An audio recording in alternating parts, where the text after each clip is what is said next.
Sen dagы эмне келдиң? Жайна, сен менен элдешкени келдим. Мага 5 мүнөт убактыңды бөлүп койчу.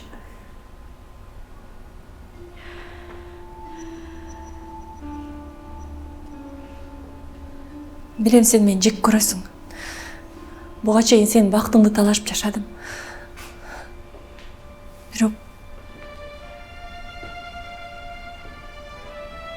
Бирок мындан ары баары өзгөрөт. Мен сен көп убактыңды албайм. Сен өзүң ооруп араң турганда сага жүк болгум келген жок.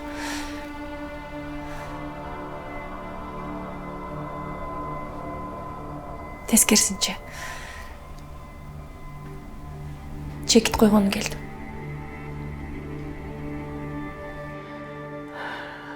Толкунбек, чынында жүрөккө донор табуу өтө оор.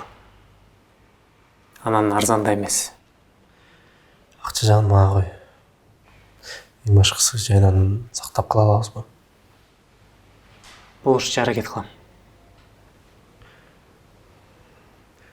Канча каражат табышым керек экен? Кеминде 90 000 доллар. Болбосо андан да көп кетип калышы мүмкүн.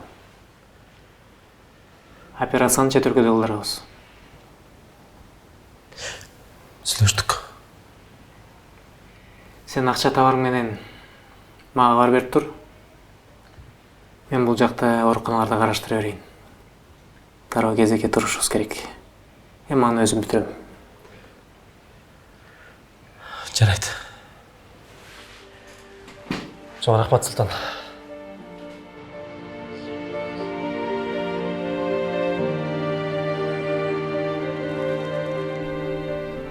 Сен ооруп атканыңды угуп жөн отура алган жокмун. Анткени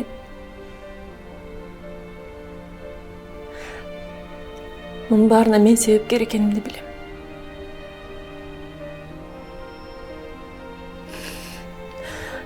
Сен азыр эмне десең да, эмне кылсаң да акың бар.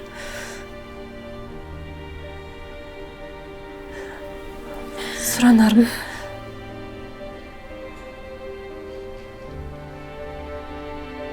мени кечир, Жайна.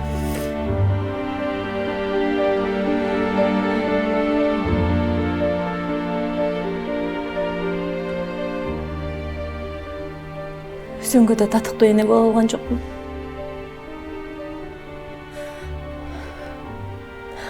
Ага сенден башка эч ким кереги жок экен.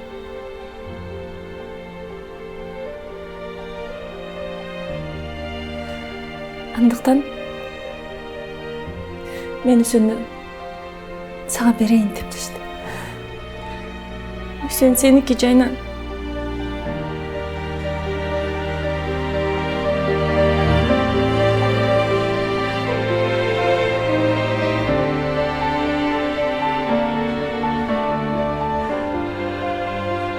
Meni kechir.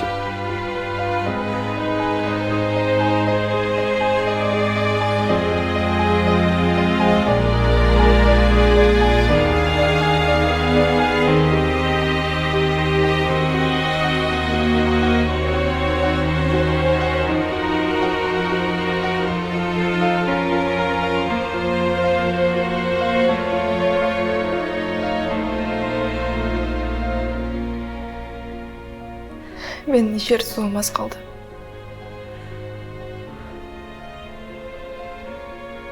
Дагы канча жашайм билбейм.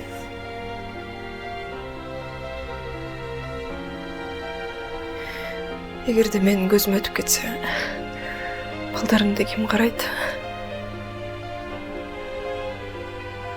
Мени ушул нерсе ойлондуруп атат. Сен жакшы болуп кетесиң.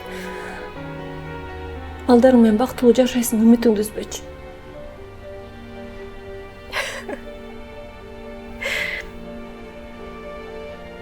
Чынын айтсам, сен менен ушинтип отуруп сүйлөшөм деп ойлогон эмесмин. Азыр дагы ишене албай отурам.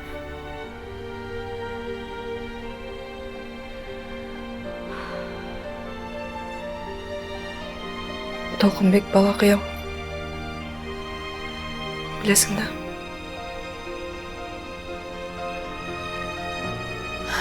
Ал жалгыз балдарды карай албайт. Сен ага каралып тур. Мен билем. Бул күнгө чейин күйөөмдө дагы, үсөнүмдө дагы сага ыраа көргөн жокмун. Бирок менде азыр такыр эле калган жок.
Бардыңыздарга келип бергениңиздер үчүн ыраазычылык билдирем.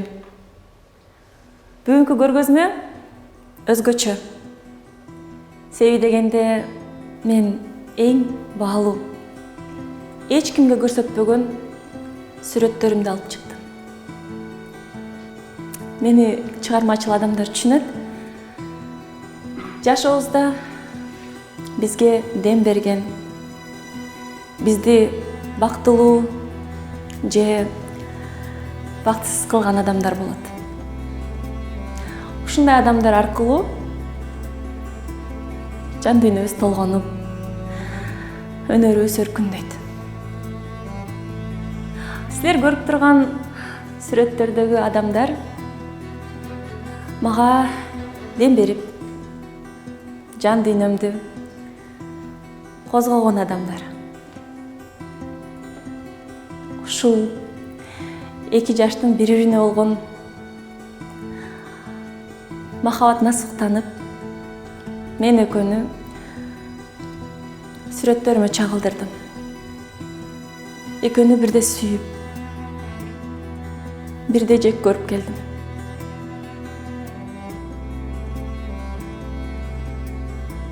Азыркы учурда ушул эки кош жүрөк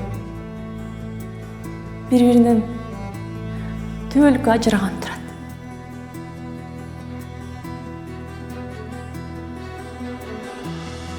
Мен эми гана түшүндүм. Ушул эки адам менин жашоомда канчалык баалуу экенди.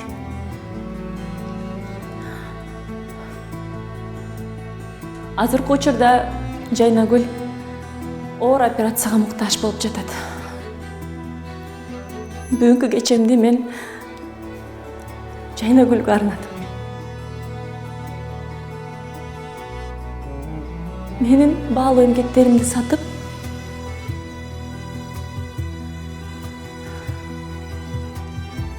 кайрымдуулукка жумшайын деп атам. Андыктан мени колдоп келгениңиздер үчүн терең ыраазычылык билдирем.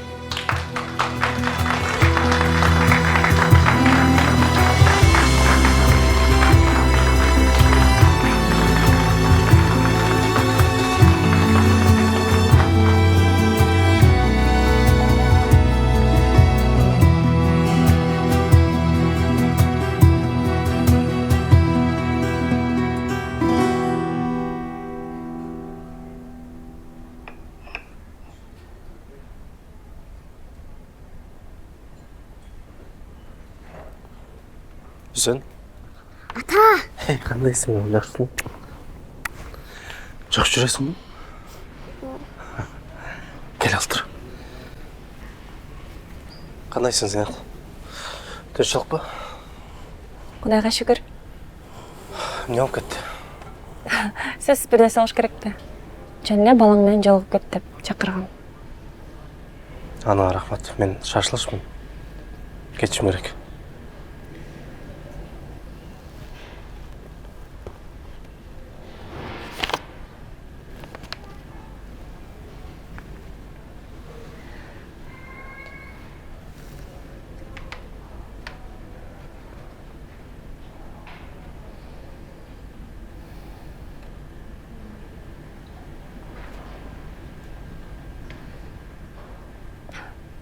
Операцияға менден жардам болсын.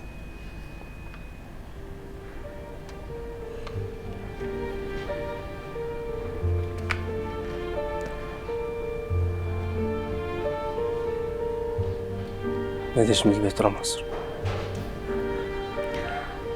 Үсінді да жөн әртіп келген жоқпын. Мен жайна қайра берем деп сөз бергем. Эми талашпайм. Болғаны мен сағынғанда эле жолукканга рұқсат берсең эле болду.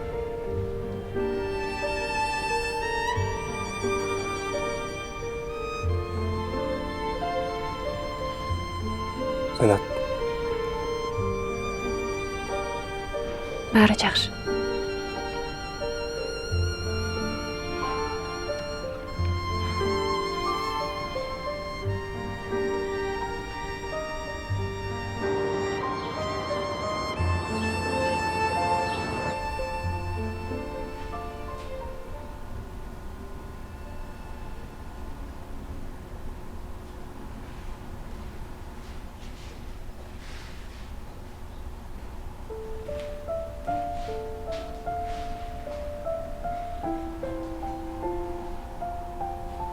Султан, Қандайсың? сен қаяқтан? Сен көрген келдім. Мен бөлмемде болам. Шыққаннан кейін жолға кетесіз. Жарайды.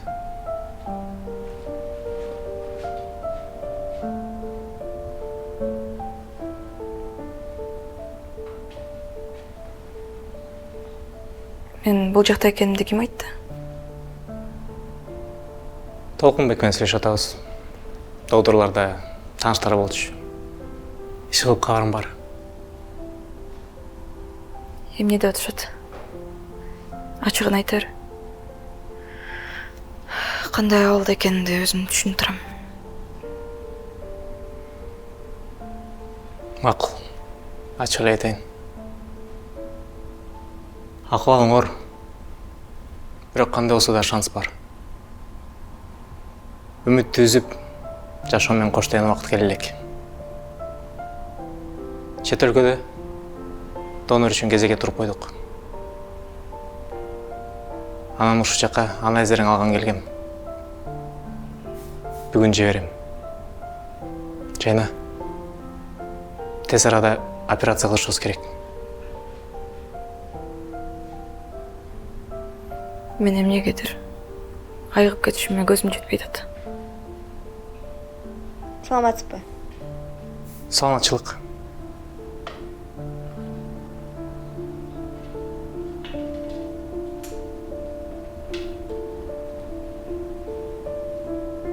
Макул анда Жайна. Мен кете берейин. Буюрса баары жакшы болот. Буюрса.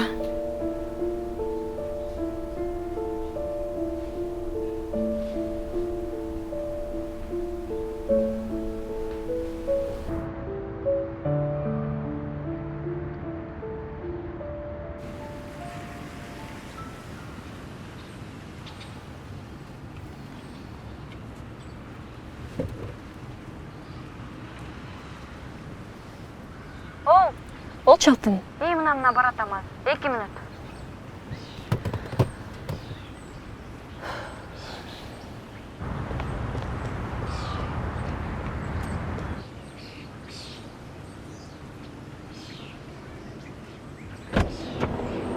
Қандай? Gel. Taşınlık bu. Hiç o anlayacağım. Мен bir жерге барып келчи. Өзүм жалгыз баргандан тартынып атам. Қайда? Барганда көрөсүң.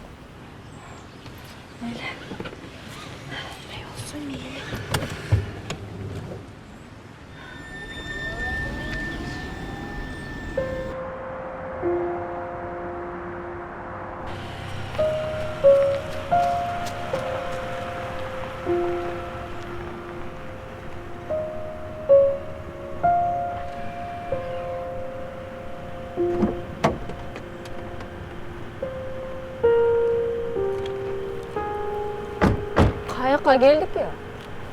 Айтчы кишinin жындыгы бая.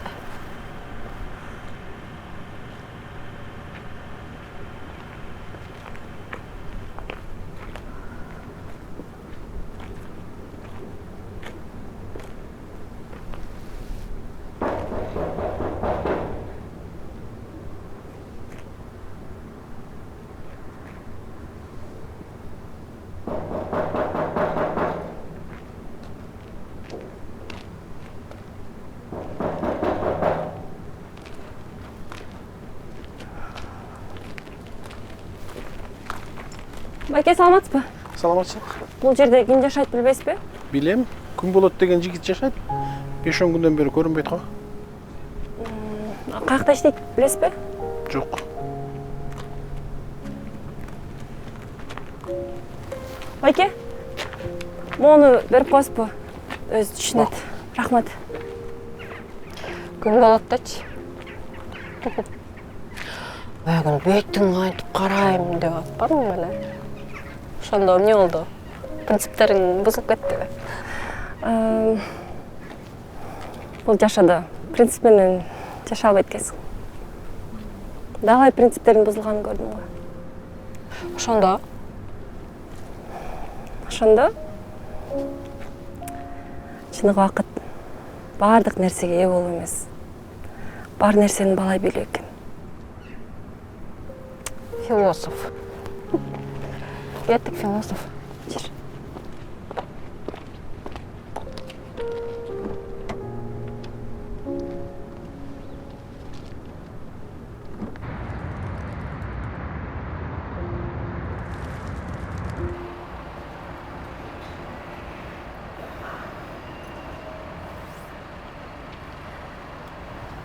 Мен сага канчалык рахмат айтсам да аздык кылат. Мен сага ыраазымын кызым. Эмнеге? Эгерде сенин ордуңда башка бирөө болсо, бизди капкача эле таштап кетмекти. Балким балдарды эле көрсөтпөй коймок. Сен Толкунбекке 1000 ирет таанысаң дагы, канчалык кыйынчылыкты көрсөң дагы үй бүлөңдү сактап калдың. Бул сенин кылганың абдан акылдуулук. Мен сенин ушуна ыраазымын кызым. Азыркы жаштар эмне бүткүлө чыр-чатак болсо эле ажырашып кетип атышпайбы? Бул туура эмес. Турмушта бирдей үйдө болот, бирдей ылдый болот. Ал эми жубайлар болсо жалгыз эле өздөрүн ойлоп эмес, балдарын да ойлош керек да. Бул жерде балдардын эч кандай күнөөсү жок. Ал эми ата-энелердин кемчилиги үчүн балдардын жабыркашы таптакыр туура эмес. Балдар садагага чабуулаш керек. Балдар үчүн ата-энеси экөө тең бирдей алтындай адамдар. Туура айтасыз. А бирок эркектерчи? Эркектердин жоопкерчилиги жокпу? Албетте бар. Мен аларды жактаган жокмун. Бирок эркектерди кулагынан чоюп, тизгинин тартып туруш керек. Колумдан келсе Толкунбекти байлап алып туруп сала.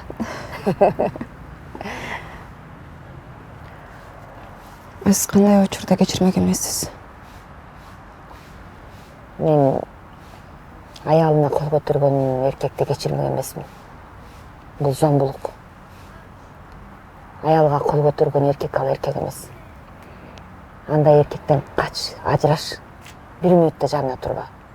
Зомбулук бул кылмыш, бул коркунуч. Адамдын коопсуздугу биринчи орунда турат. андай адамдардан алыс болуш керек.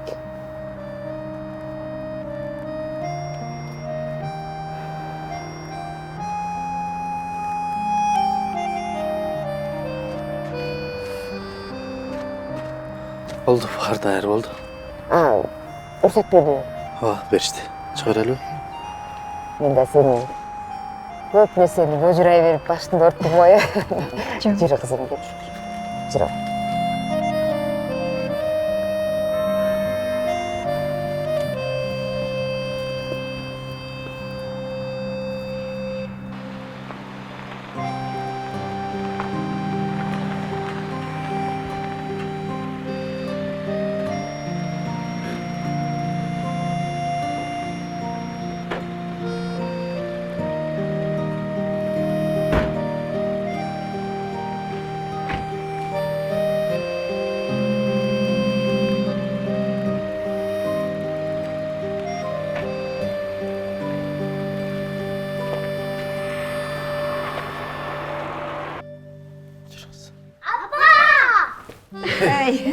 Ақырыңға бұлар арам шығын. Canım. Qandaysın? Siz nerede olacaksınız? Hoş geldin kızım. Gel. Qandaysın? Yaxşı. Yaxşısın özüm. Qandaysın? Qanday jet aldım? Yaxşısın? Қандайсың? Апаңа да қорқытып үйдіңдер ме? Жоқ сен. Бұлар үйде емес екен деген бе?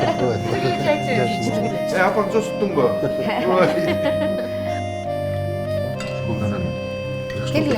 Жақсы. Тамақтан албайсыз ба? Сізге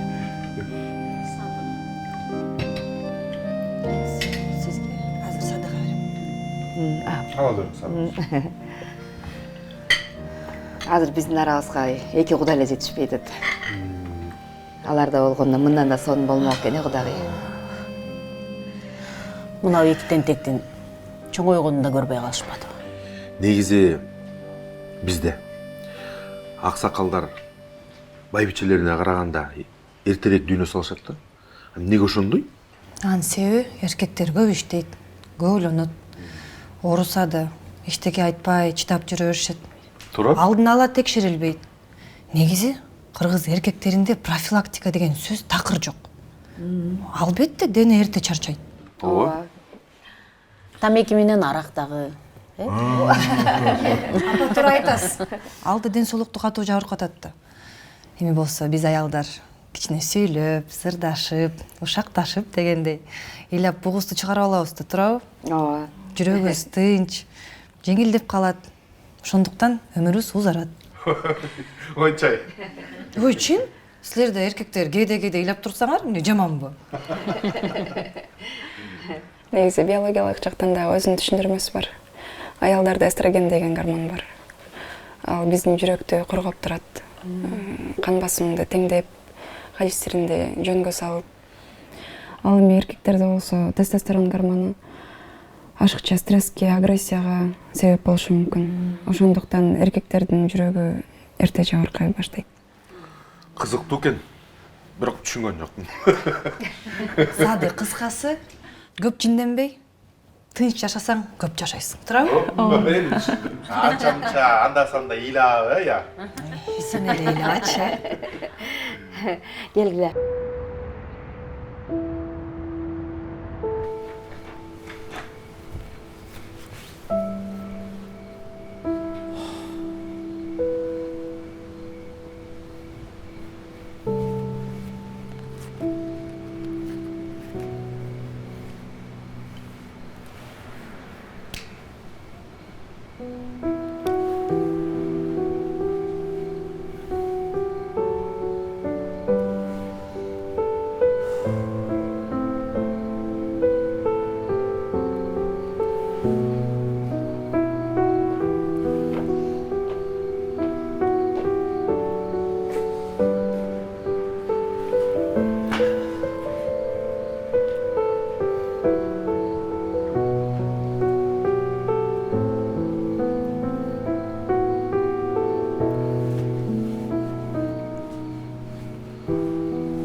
Султан. Жакшы, рахмат. Султан, биз үйгө чыктык. Качан жолго чыгалы? Мен билеттерди караштырып берейин дегем.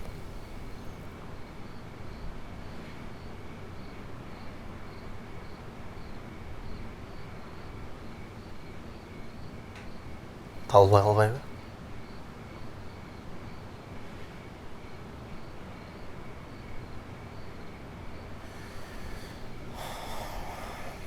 Макул, рахмат, Султан. Көрүшкөнчө.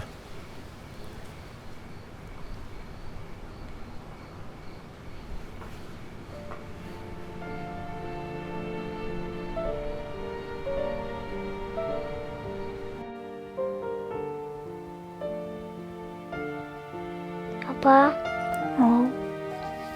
сиз дагы самолет менен учат экенсиз да? Ооба, самолет менен учабыз. Апа, билесизби, биз дагы мурунда самолет менен Оштон учуп келгенбиз. Ооба, эсиңде барбы? Ооба. Анда бизди дагы алып кеткиңизчи. Силерге барганга болбойт да. Атам деле барат экен го. Ооба, ал мени карайт да. Болбосо мен жоголуп кетем да. Билесизби, атам мени дагы таап алган. Ооба. Апа, ошондо сиздин жүрөгүңүз тамаштырабы? Ооба. Ана мен жүрөгүм алыста. Сен мага жүрөгүңдү бересиңби? Ооба, берем. Жок, Мен деле берем, апа. менин жандарым, алтындарым, боркер балдарым десе. Анда сизде 2 жүрөк болот экен да? Ооба. Анда күчтүү болуп каткансыз да? Аябай күчтүү болуп кеттим.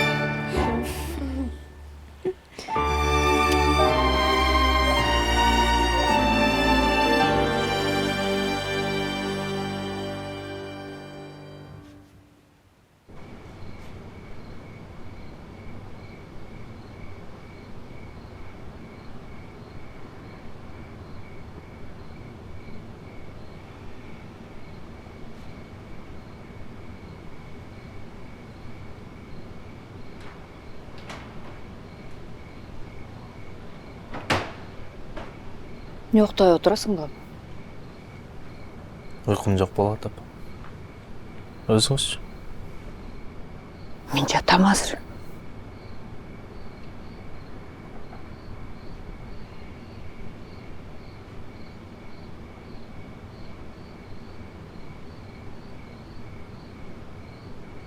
Көп эле ойлоно бербе, балам.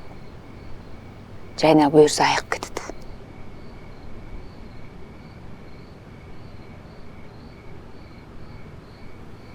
Апа.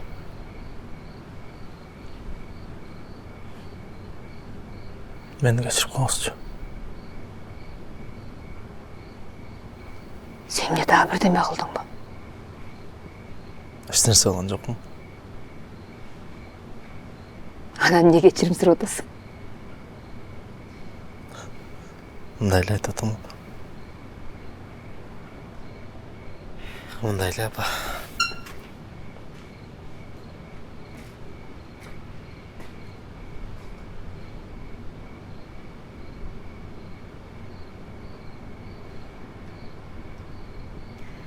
Кечириш үчүн капа болуш керек, балам. Таарыныш керек. Мен сага же таарынбасам, мен сага эч капачылыгым жок, балам. Жалгыз балам болсоң.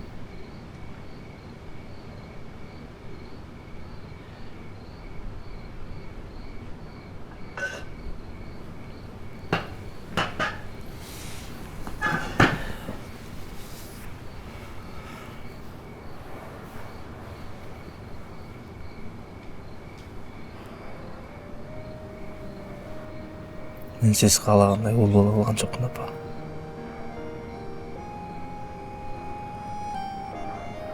Мен үчүн канча азап тарттыңыз. Мен үчүн канча сөз уктуңуз?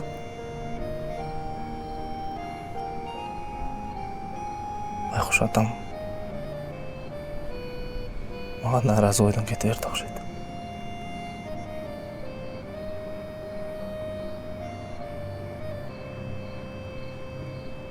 Мени кечирип коюңуз жаппа.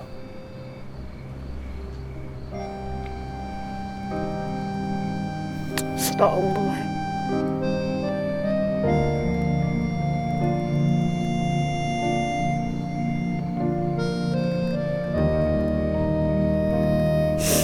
Қаралдым.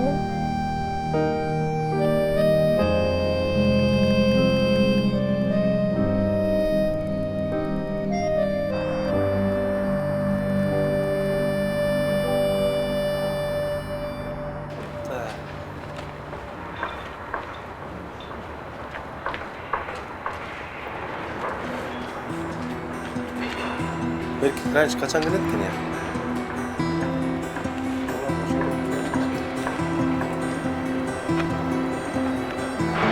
Толкунбек, Zeynep.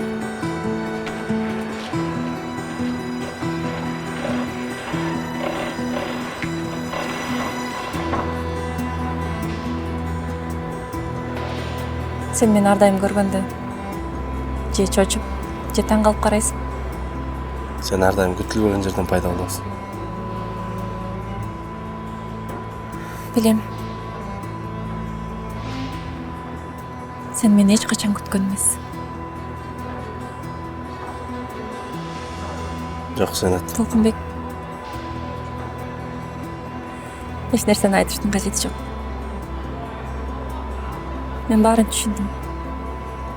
Баарын кабыл алдым. Кабатыр болбой.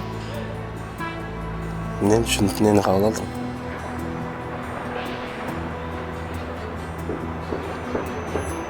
Мен сени миң сүйүп, миң жек көрдүм.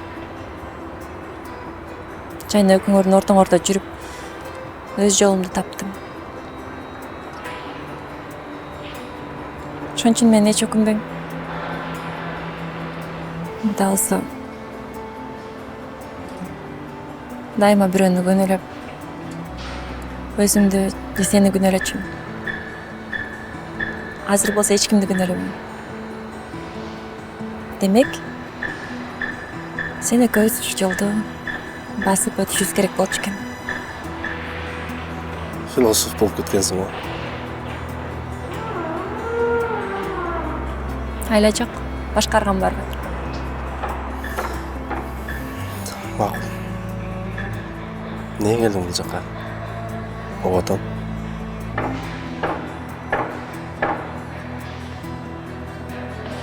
Сен менен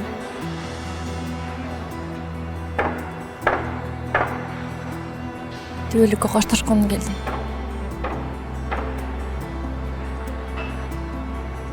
Эми сенин жашооңдо болбойм. Баланы болсо силерге тапшырдым. Эми мындан ары Жайна менен бактылуу болуп жашагыла. Мен болсо маңдайыма жазганды көрөмүн.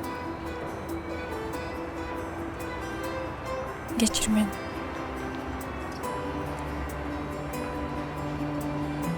Кандайча? Ушундайча.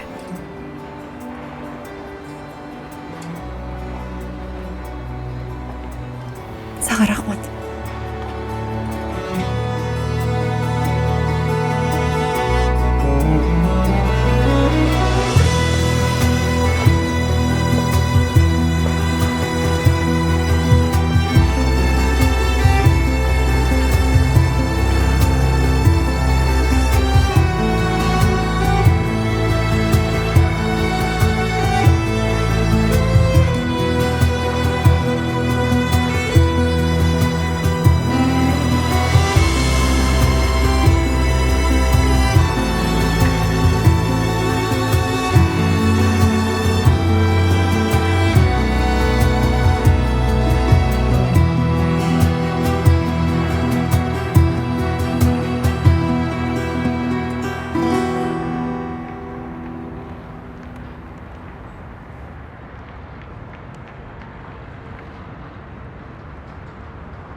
Bilesizmi Toke?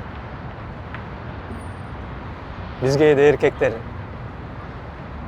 erkektin mildetini unutup koyabız. Elestetsen kızdın ata enesi. İçpey, jebey, ümit kılıp çoğoytkan periştesin sağa tübөл jar kılıp berет. Бұл деген жөн ғана неке емес. Бұл деген саға берілген ұйық аманат.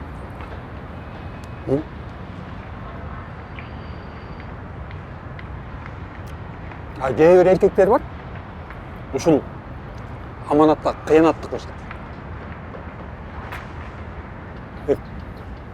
Төке, қандай еркек аял затқа қол көтереді, я? Қантип өзінен алсыз, назик жанды сабайды. Мен ушундайларга түшүнбөйм да. Менимче алар адам эмес. Бул аял заты деген гүлдөй болот. Сугарып, топурак салып турсаң, ачылып, чачылып, жыпар жыты менен сени эс алдырат да. Эмнени эксең, ошону аласың деп коет, туурабы? Карабай койсоң, соолук кылат. Эгер жакшылап карасаң, жайнап чыгат. Күч кыйратуудан эмес, коргоду дебейсизби? Браво. Дал ошондой. Эркек деген дубал эмес, дүрөч болуш керек, Токе. Аял сенден коркуп эмес, ишенип жашаш керек. Мен бирок аял затына кол көтөрбөйм. Толкунбек, туура түшүн. Кол көтөрбөгөнүң менен моралдык жактан жеп атпайсыңбы жубайыңды? Бул деген өмүрлүк жарым үчүн соккул. Анандагычы, Токе. Аял деген ай сыяктуу болот. Кээде толуп чыгып, кээде жашынып калат. Бирок эң караңгы түндө жарык кылып сага жол көрсөтөт. Ошондуктан менимче аларды кыйнабай сыйлаш керек, Токе. Туурабы?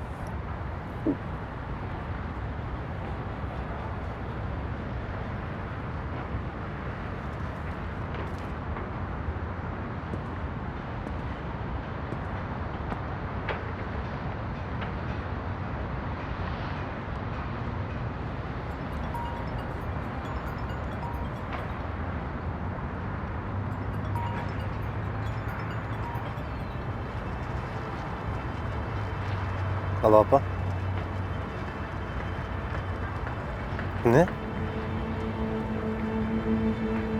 Men az barам. Шарп эке, мен азыр. Токе, тынччылыкпы? Азыр.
Ne demiş Sultan?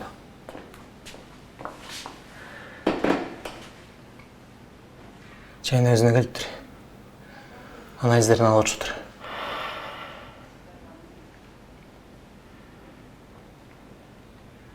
Толкунбек.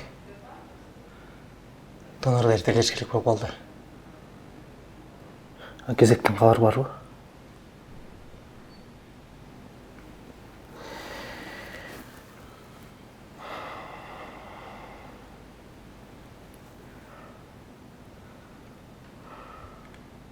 Курсак кандай? Курсак деле ойлонгон жокмун азыр. Жүр аны тамак жеп. Отель таап эс алалы. Бүгүн бул жакка киргизишпей бара бер. Жүр.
Alo. Туруп атам. Эмне болду? Сен каяктасың? Жайна жакшыбы? Макул.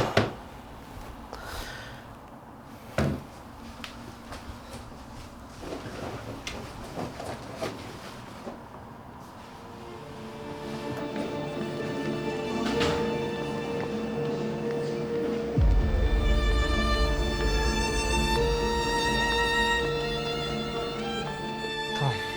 Görüşürüz. Sultan. Эмне болот жайна кандай? Анализдерин текшериптир. Орус дұрыс стадия болуп калыптыр. Тез арада операция кылыш керек. Анан Донорду күткөндөн башка арга жок. Табылмайынча операция албайбыз. Мен өзүм донор болом. Жиндүү болбойчу? Жиндүү болбой эле. Мен кан, жүрөгүм бардыгы жайнаныкына туура келет, башка тесттер да туура келет. Мен текшерткем Султан. Туура келсе да тирүү адам донор болбойт. Башкалар бөйрөк өпкөлөрүн бере эле жүрүшпөйбү? Толкунбек, бул жүрөк, бөйрөк эмес. Адам өлмөйүнчө болбойт, түшүнүп атасыңбы? Не кылабыз? Мен башка ооруканаларга чалдым. Талып калса чалышат. Жайнага кирсем болобу азыр? Азыр болбойт. Султан, мен жайна менен сүйлөшүшүм керек. Кечинде байкайлы. Азыр баары киргизишпейт.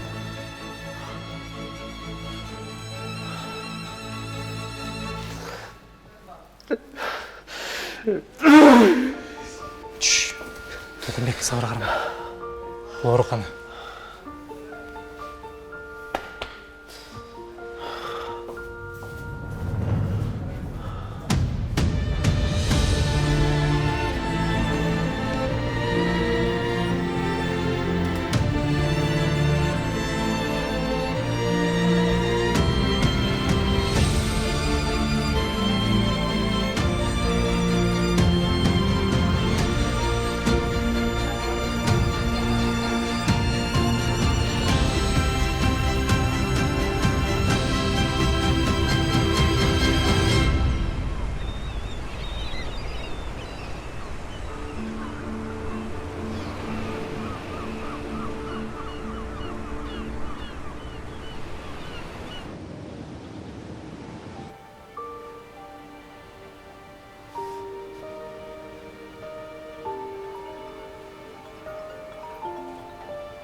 Зиначи, телефоныңыз çalып атат.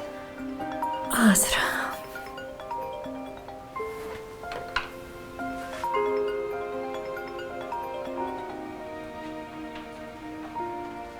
Алло? Ооба, мен.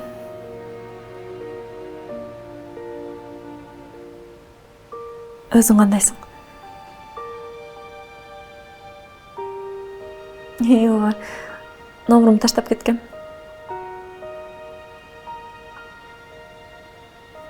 Жөн эле?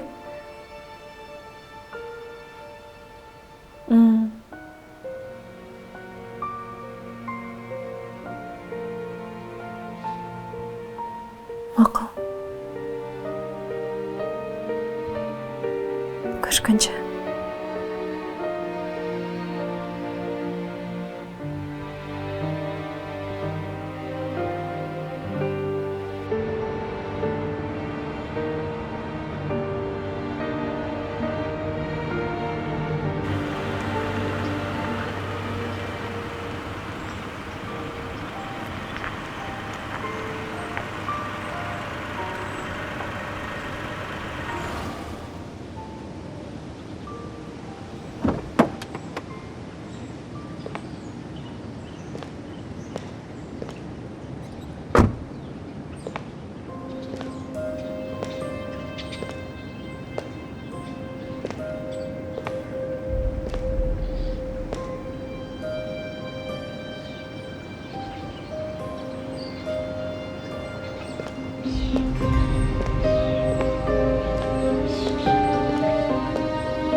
Gel.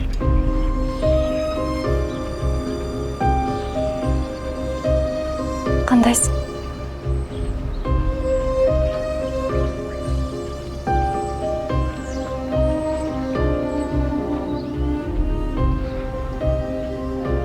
Yaxşı.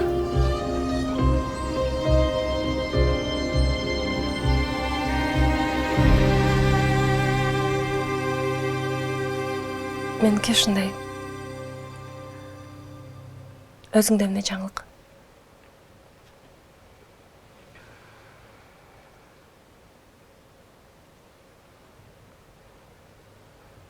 Ушул күнгө чейин үйлөнгөн жоксуңбу?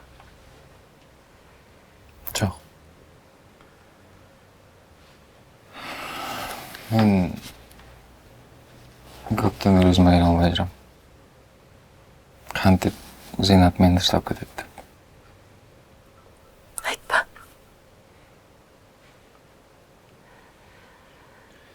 Бирок көбүнчө ден соолугум менен алышып жүрөм. Ооруканадан ооруканага чуркап күнүм өтүп атат. Менде ошондой жаңылык. Өткөндө мен жокто келди дегенден кайра чалгам сага. Ооба. Келсем жок экенсиң.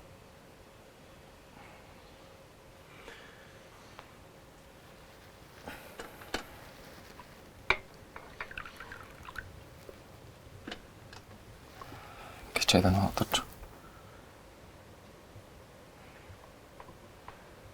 Sen şöyle айтпай келип калыпсың.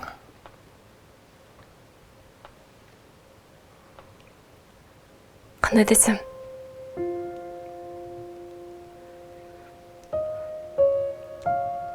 Акыркы убакытта мен өзүмдүн жашоомду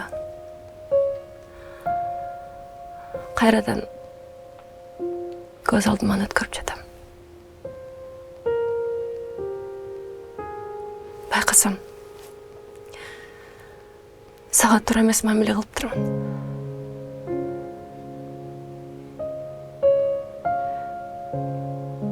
Farkında emin bildim.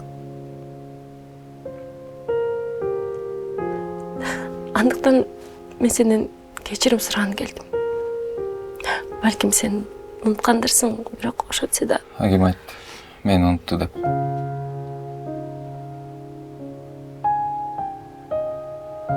Мен сени унута алган жокмун. Ооба. Капа болдум. Жиндендим. Керек болсо сени сөгүп да жүрдүм. Бирок эч сени унута алган жокмун.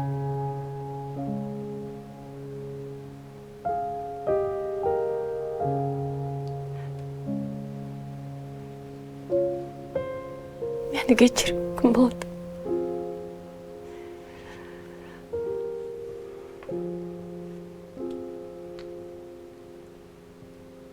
Зинат. Сага ар дайым эшигим ачык.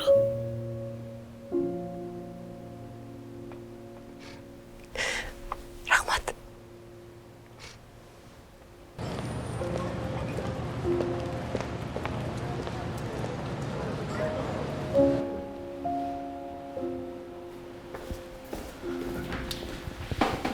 Султан, кирсе болот бекен?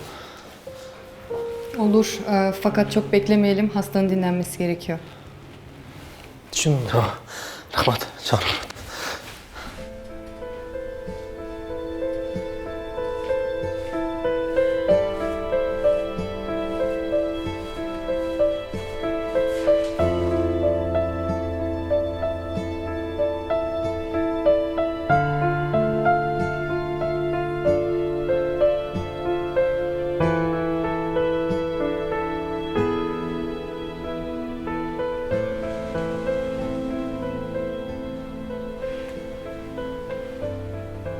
Qandayсың?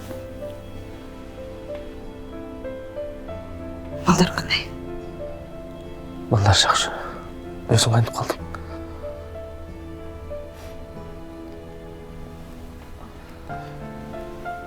Сен жата тұршы. Ақырын арыл.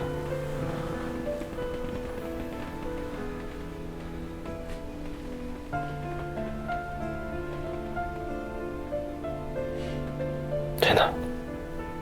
Biraz çıdap dur, donor tağladı. Bari жақсы болады.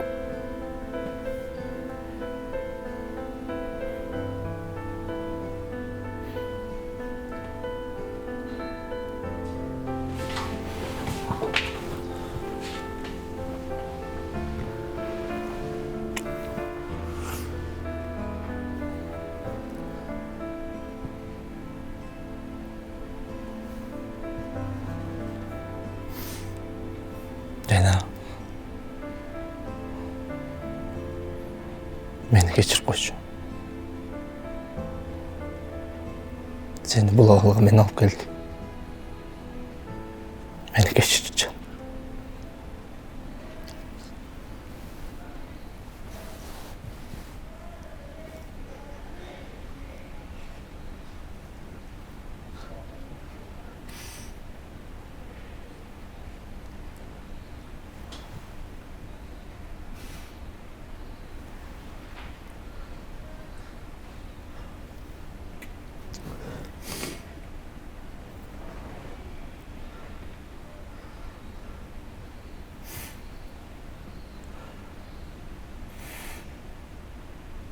Ağırda birçi.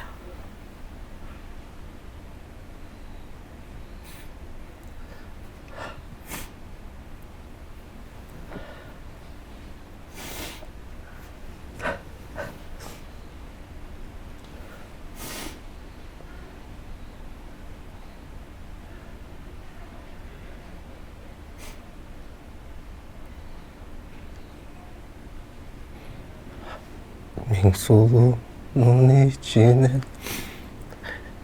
bir özümlü kalayman. Tutkunu buldum erken, tuş algan bulacaktaydım.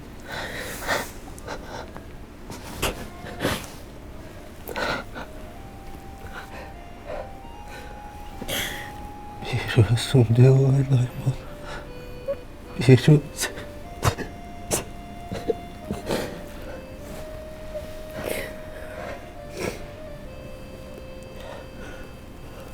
Takdirga başım deyip, dargam sende bobayım, bobayım. Acarın arvalıp, didarın azarlanıp, Unkanı pırırdadım, bulbul kuşkan aylanıp, Kıyno salgın kılığın, kızgaldakтай buralıp, Gün geçke obon sozum, kükük bolup ün salıp ey, ün salıp oy, ün salıp. Толкунбек, чайнай салыш керек. Жүр шығалы. Ayılı yok çaralgan, acayip görkemim var. Aşığı bir arnadım, asıl içim özün var. Öçpöz bolup canasın, örtsem al yüreğimden. Özün gana bolsun deyim, ömürlüşüm ömürde. Asır, asır.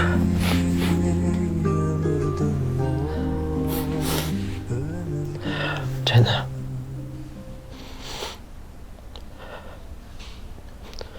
Ben seninle anlaşıyorum. Aşkım oğlum, makul.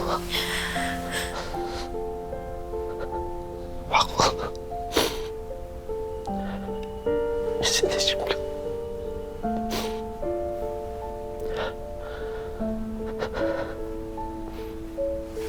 Yaxşı olub baro.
Assalamualaikum. Aleykümselam. Hoş geldiniz. Buyurun. Nasıl yardımcı olayım? İcaraga onu alayın dedim.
çok güzel bir haberim var.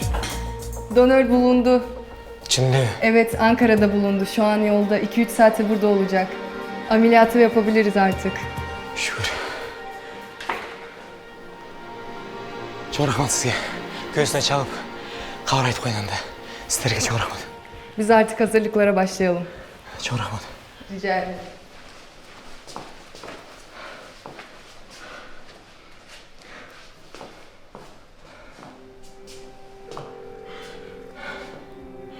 Толкынбек албайсың ба?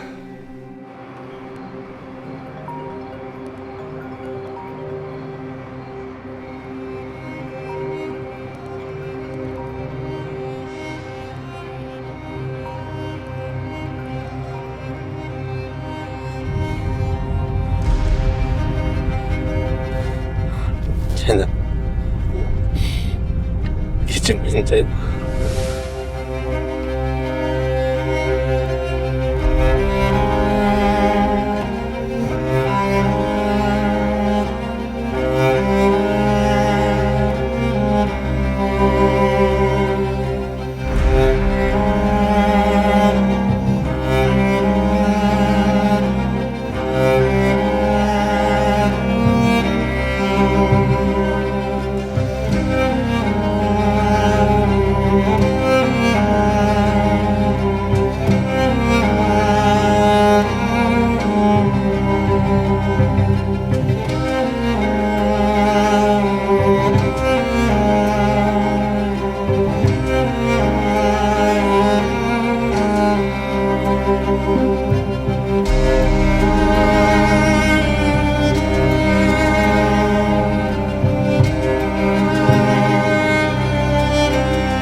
Benim yaşasın gerek Ceylan.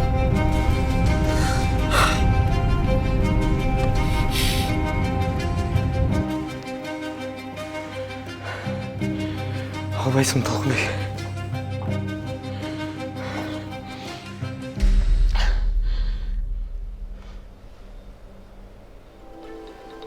Жоқ, Толкынбек қандай бар ба?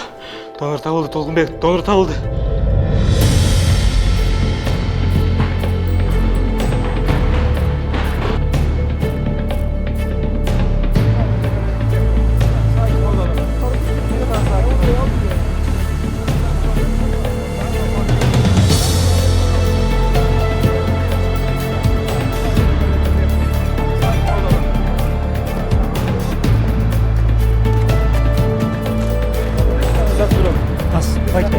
Сұраныш.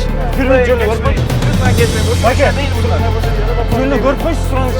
Баке, кім екен? Тұрып тұрғызшы мұнда.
Толкунбек.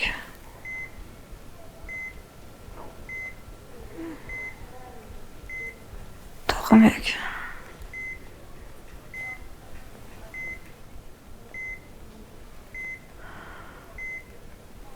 Султан.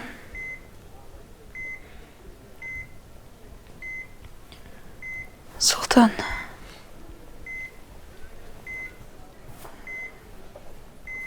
Жайна. Сен бұл жақта өлең. Құттықтаймын. Операция игілікті өтті. Қиналған жоқсың ба? Жақсы эле. Толкунбек каякта?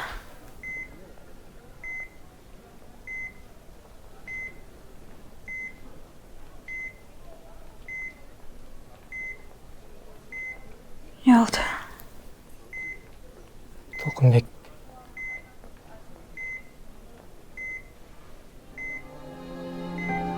Қайрат қыл.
Толкунбек жүрөгүн силерге арнады.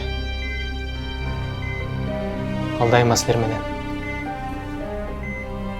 Жайна. Biraz чыдап тур, донор табылат. Сен өлбөйсүң, Жайна.